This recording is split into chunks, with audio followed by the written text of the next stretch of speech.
Búsquenme donde se esconde el sol. Bueno, ahí recibe una Rayán recontra bisabuelo. Este es el otro extremo del Stephen. Ahora vamos a ir al río que se ve que desemboca. Se escucha el sonido.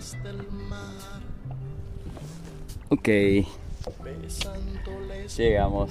Ahí en este último tramo me tocó un oleaje, pero si salís más temprano está bueno. Está calmado. Bueno, acá desemboca al Stephen. Vamos a ir allá y como una carcasa para sacar fotos para decir que llegamos. No sé qué será. Y bueno, a volver en un rato. Vamos a descansar un poquito. Belleza.